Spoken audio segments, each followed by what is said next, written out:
அண்மை செய்தியை பார்த்து கொண்டிருக்கிறோம்.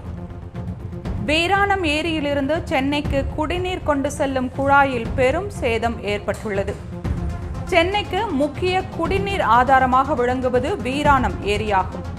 கடலூர் மாவட்டத்திலிருந்து இந்த ஏரி மூலம் 250 கிலோமீட்டருக்கு அமைக்கப்பட்ட ராட்சத குழாய்களின் உதவியுடன் சென்னைக்கு குடிநீர் அனுப்பப்பட்டு வருகிறது. இந்நிலையில் விழுப்புரம் கும்பகோணம் சாலையில் கோலியனூரை அடுத்த பஞ்சமாதேவி கிராமம் அருகே ராட்சத குழாயில் உடைப்பு ஏற்பட்டு சுமார் 50 அடிக்கும் மேல் தண்ணீர் வெளியேறியது. இது மிகப்பெரிய நீர் ஊற்று போல காட்சியளித்தது. இந்த நீர் வெளியேறி அருகிலுள்ள விவசாய நிலத்தில் பாய்வதால் அவை கடுமையாக பாதிக்கப்பட்டுள்ளன. மேலும் இந்த பகுதியில் இருக்கும் உயர் மின்னழுத்த கோபுரங்களின் மீதும் தண்ணீர் படுவதால் ஆபத்தான சூழ்நிலை நிலவி வருகிறது. வீராணம் ஏரியில் உடைப்பு ஏற்பட்டு தண்ணீர் வெளியேறும் காட்சிகளை பொதுமக்கள் அதிர்ச்சியுடன் பார்த்து வருகின்றனர். சுமார் 1 மணி நேரமாக தண்ணீர் வெளியேறுவதால் அவர்கள் அச்சமடைந்துள்ளனர்.